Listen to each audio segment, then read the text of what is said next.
Our reading today is from John chapter 12, verses 1 to 8. 6 days before the Passover, Jesus came to Bethany, the home of Lazarus, whom he had raised from the dead. There they gave a dinner for him. Martha served, and Lazarus was one of those at the table with him. Mary took a pound of costly perfume made of pure nard, anointed Jesus' feet and wiped them with her hair. The house was filled with the fragrance of the perfume, but Judas Iscariot, one of his disciples, the one who was about to betray him, said, "Why was this perfume not sold for 300 denarii and the money given to the poor?" He said this not because he cared about the poor, but because he was a thief. He kept the common purse and used to steal what was put into it. Jesus said, "Leave her alone. She bought it so that she might keep it for the day of my burial. You always have the poor with you, but you do not always have me." And a poem called In the Future, and it's from the perspective of Martha. In the future, when people are being allocated parts in Sunday school plays, I will be one of those characters no one wants to be. Like no one wants to be the third shepherd or the donkey in the Nativity. Well, no one wants to be the donkey because it doesn't exist in the narrative. It seems to have been invented, so we don't feel so bad about Mary walking to Bethlehem. But that's another story. What I want to say is that despite me not being the most popular person you tell of, Jesus loved me too. It's written there in the book. During the final days, as he was on his way to Jerusalem, Jesus came to our house and stayed with us for a while, spent time with us. Not just my beautiful sister with her flowing hair and extravagant behaviour. Not just my brother, ashen-faced and ethereal, the one for whom Jesus shed tears. Jesus came to visit me too, the chastised one who had misunderstood and complained, who got it all wrong by trying to do everything right. Jesus cared for me too. I wasn't left out. We were the family he loved. You may wonder why he detoured to Bethany and our house. I claim that he needed the nourishment of my kitchen. Mary declares that he needed to be sent on his way, sheathed in love. Lazarus whispers that he needed to speak to a friend who knew what death and resurrection felt like.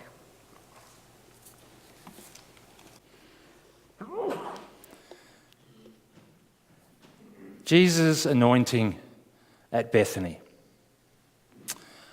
by Mary, who pours expensive oil over Jesus' feet,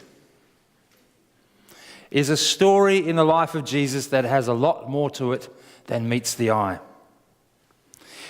Like when you go on a holiday and you go to SeaWorld and you go underneath the sea in the aquarium.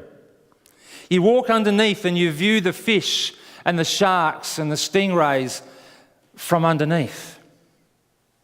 You see where they swim, but you walk behind the glass. Well, that's what it's like this morning.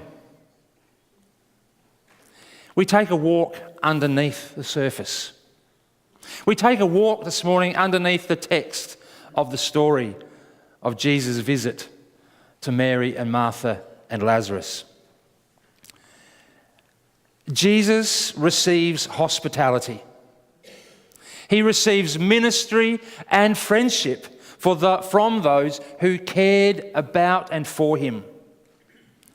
He was at his friend's place, and he was invited to dinner. Could be my kitchen rules. I'm not sure. But this was one of the few times that Jesus took time out. Time out to be ministered to be with his friends. So often Jesus gave and taught and healed and instructed the disciples, confronted evil and challenged those around him in issues of power. Jesus was a busy man, toing and froing at different places, but here he was given a dinner party. He was the invited guest of honour. He was respected. It was a celebration. It was another one of these dinner parties that Jesus, or the story of Jesus, often talks about, gathering people together over a meal, food and feasting and celebration. And so the story opens with John, the gospel writer, saying, Jesus came to Bethany, to the home of Lazarus, whom he raised from the dead. Did you hear that little throwaway line? Lazarus, whom he'd raised from the dead. This happened just a week before the dinner party. A week ago. Last Sunday. So can you imagine sitting down at this dinner party and your host saying, well, you know Mr. Lazarus, don't you? He was dead a week ago, but now he's with us for dinner. I mean, what sort of dinner conversation would that be? What an amazing time to be having a meal with a once dead guy who's now not dead anymore. The conversation might be like this. So Laz, we'll just call him Laz, tell us what it's like, this death and coming back to life stuff. Well, I want to ask a question this morning. Did Jesus know? Did Jesus know what it was like to be facing the near death of himself?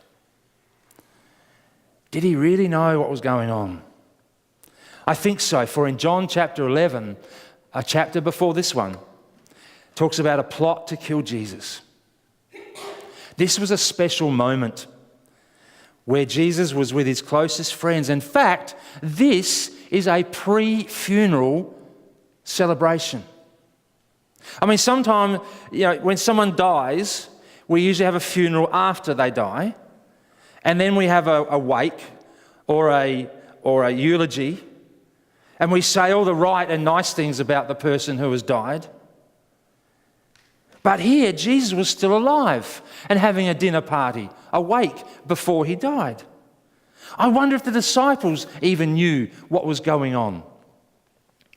So John tells us that it was 6 days before the Passover. 6 days before Jesus was going to die. 6 days before Easter. What would you do if you knew you had 6 days to live?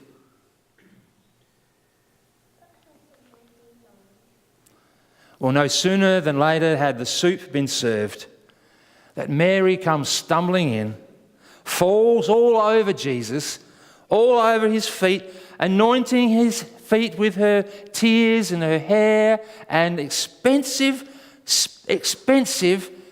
perfume. Sweet smell of perfume fills the air and the room. It's quite sensual, even kind of erotic, you might think. And it even caused grumbling. Leave her alone, says Jesus, for she has brought it so that she might keep it for the day of my burial. Well, pardon me. Was that another throwaway line? Did Jesus really know he was about to die? Mary knew. You see it in her face. The sad reality, that contemplation, a deep expression of thought and love. But her insight, however, was limited because she could not see beyond Friday. Call it women's intuition, call it discernment, call it whatever. Mary knew that something much, much more was going on here. much more than the gathered guests. Something much deeper under the surface was going on. The disciples, they didn't catch on because they were blokes.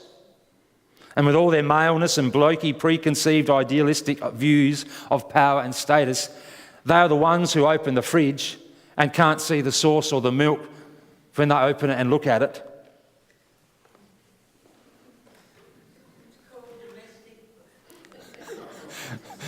Domestic blindness? That's right. Not only couldn't they see the sauce in the fridge even though it was not there, they couldn't even see beyond the next day, which was Palm Sunday.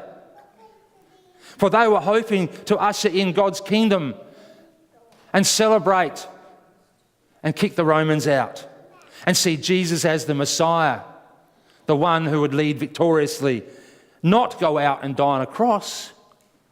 That was absurd. There was no way that Jesus was going to die, in their opinion. Earlier this year, I was invited to a 60th birthday party. There was 8 of us. The 60-year-old has a kind of leukemia that is not healable, treatable, not curable, but manageable. 60th birthday party. So we celebrated around the dinner table. And we brought gifts, but someone brought a gift. A bottle of 1996 Grange. I think I looked it up on the internet later and it's valued at somewhere between $700 and $800. There was an extravagant occasion that night. On receiving the bottle of 1996 Grange, everyone was staggered and went, wow, that's great. The guy took the bottle and he said,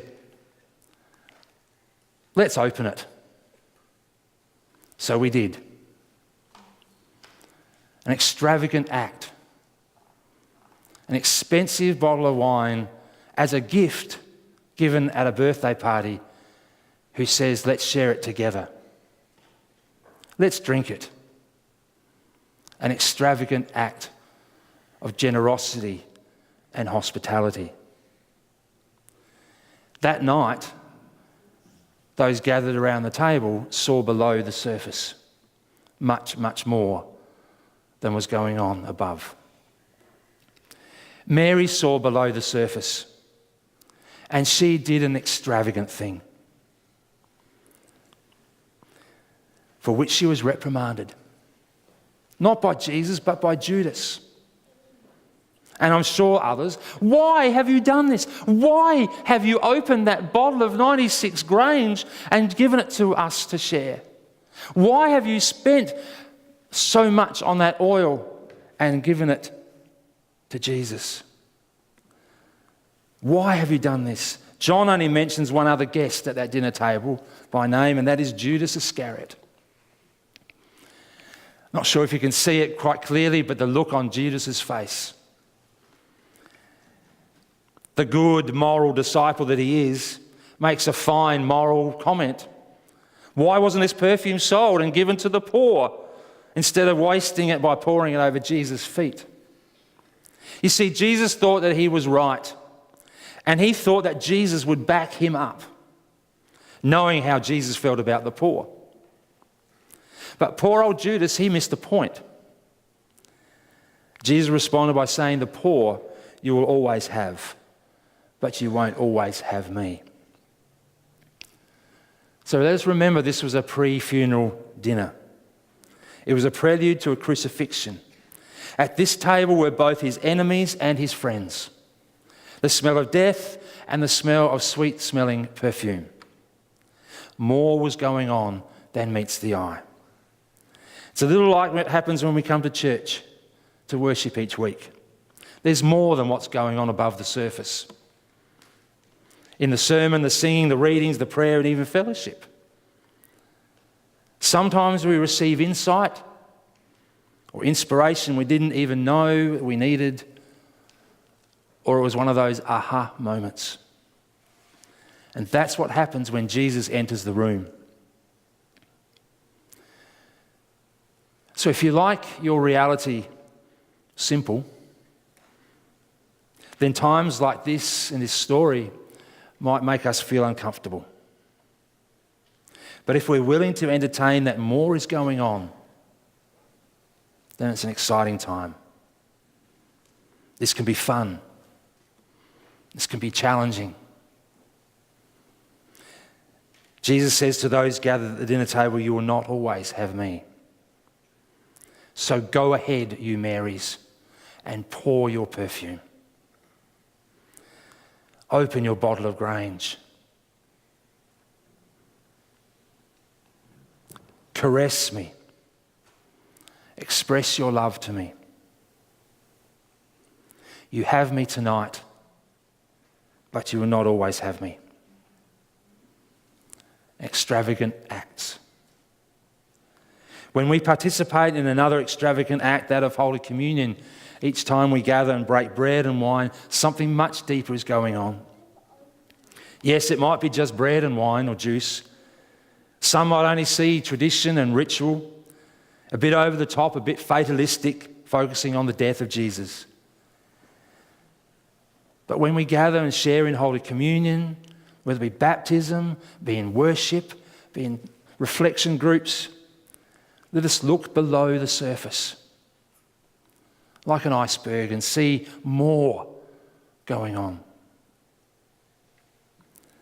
But because we know the rest of the story, the gift of history and hindsight, we know what Jesus means. He's on his way to the cross. And that means he's on his way to Easter. We do have Jesus with us now. We do celebrate his presence. We hear his voice. We see his face. We worship a risen Jesus every time we meet on Sunday mornings. We have Jesus with us in the preached word, in the prayers, in the singing, in baptism, Holy Communion, in the worship of the gathered people, the body of Christ. Yet whilst we do have Jesus, we do not possess Jesus because he remains free. Free to inspire and to challenge and to surprise and even to confuse. So anytime Jesus walks into the room of our lives, things break open. Lives are changed and we see more going on in the world than when it first meets the eye. We don't hold Jesus, for he holds us. He is not here at our beck and call. Rather, he comes and calls us and invites us to something spectacular and extravagant. So let us move towards Easter. Easter season is soon upon us, and we're in the middle of Lent. So let's confidently walk alongside Jesus, for he walks alongside of us. Though we do not have Jesus to hold on to, though we do not always grasp the significance of Jesus, take heart, because he comes to us. So I want us to leave you here. I want to leave us with this spinning in your heads and ask us this question. What is below the surface for me? What do I see going on under this Easter story? What do I see? What do we bring like Mary? What gift of gratitude? What perfume or anointment or ointment? Or what kind of bottle of Grange would we bring? What does it cost? What do we see?